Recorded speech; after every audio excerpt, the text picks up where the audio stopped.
Hello, I'm Rachel Nasatka, here to continue my high growth persona series, talking about a type of leader that is very near and dear to my heart, and that is the mid-career leader, also known as the sandwich generation of the business world. A middle seat on an airplane, a midlife crisis, a middle child seeking attention. Humans, you know it's true. As a species, we struggle when we feel stuck in the middle. And like most things, human truths don't change just because we are talking about leadership or business development. If anything, they only become more pronounced and exacerbated. Hi, humans.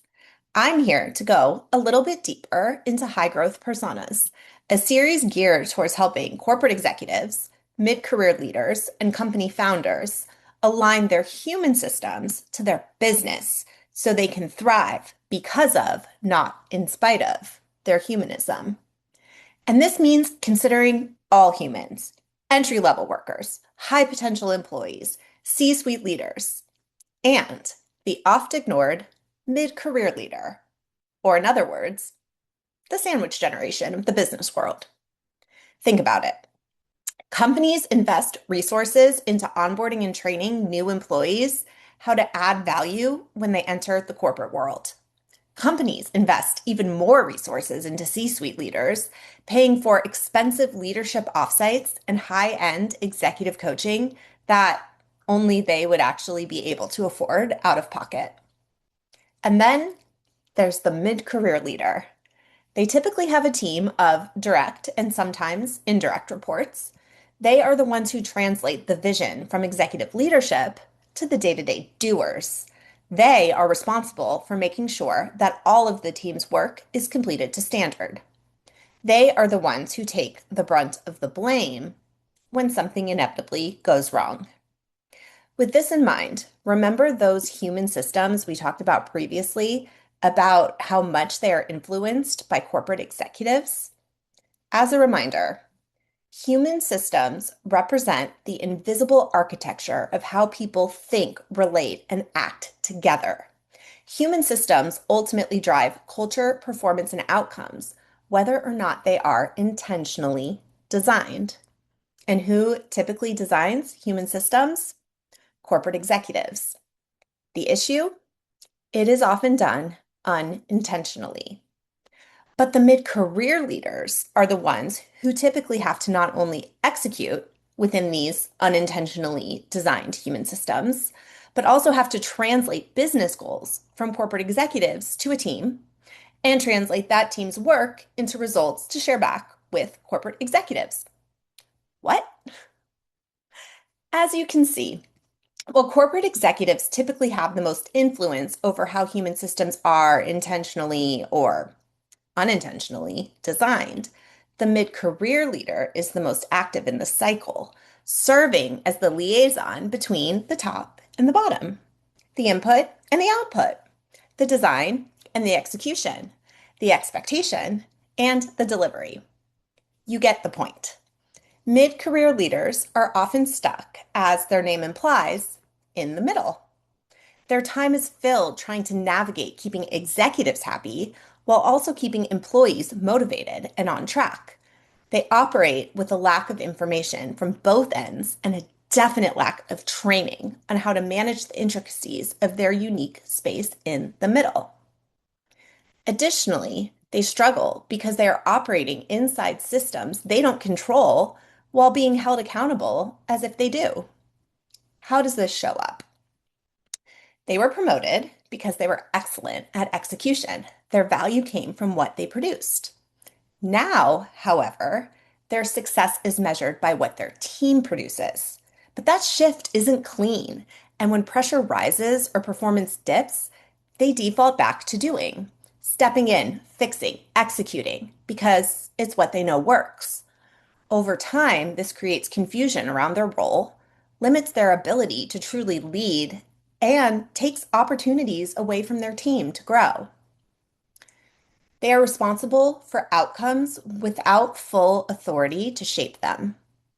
Mid-career leaders typically own team performance, delivery, and morale, but they don't control the inputs like headcount, priorities, timelines, or resources.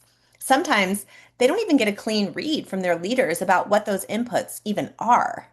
So they are constantly navigating trade-offs they didn't choose and are expected to deliver results inside constraints they didn't design. This often leads to overcompensation, working more, carrying more, and holding responsibility that isn't fully theirs. They are translating strategy without full clarity themselves. Mid career leaders typically sit between executive vision and team execution and are expected to make strategy actionable. However, by nature, strategy is usually incomplete, shifting, or lacks context. So mid-career leaders fill in the gaps. They interpret, they decide what matters, and then they are held accountable for how that interpretation lands, creating a constant undercurrent of second guessing, self-doubt, and feelings of disconnection from both senior leadership and direct reports. They are managing in all directions without a system for how to do it well. Mid-career leaders spend a good portion of their time managing down, supporting and developing their teams. But if successful, they also put a lot of their resources towards managing up and aligning with leadership, often without full transparency. Not to mention time spent managing across teams, including navigating peers with competing and complex priorities who are also struggling to make their way along the human systems cycle. Each direction requires a different approach, but most leaders were never taught how to adjust their communication, influence, and decision making accordingly. So misalignment builds quietly until it's practically shouting. They are expected to create clarity in environments where none exists. Mid-career leaders are the ones their teams turn to for answers, even though they often don't have them. So they create clarity where they can, make decisions with partial information, and carry the cognitive load of everything that hasn't yet been decided. Over time, this pressure doesn't just impact performance, it erodes confidence in their own leadership and abilities. If you think this might be you, I urge you to ask yourself one question.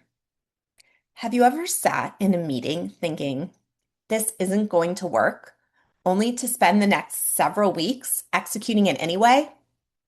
If so, you might be a mid-career leader, and you might need some help navigating your position successfully.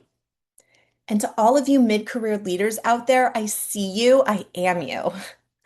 I took myself off the corporate human system hamster wheel, and I'm using what I've learned in leadership over the last 2 decades to help more driven individuals and organizations find success through humanism. And while corporate executives typically have the most direct input on how human systems are designed, intentionally or not, it's the mid-career leader who have the most influence on how the human beings at an organization experience those human systems. Mid-career leaders, you have more influence than you think. There's discomfort in the messy middle, the elbows on the armrest on both sides of the airplane middle seat, the stress of being in midlife and questioning both what's behind you and what's in store, the frustration of the middle child who feels unseen, squeezed between two siblings. But large-scale studies on birth order show that middle children tend to score higher in traits like cooperation, honesty, and adaptability. So, if you want to move up in the business world, contribute to a company's growth and development, or transform an organization, lean into your time in the messy middle. The middle is where the skills of humanism flourish. The middle is where we take human systems, broken or not, and do what we can to cast a spotlight up, down, and all around. The middle is where humanism thrives or dies. Which will you choose? Thank you for reading or listening, and I hope you'll come back for more.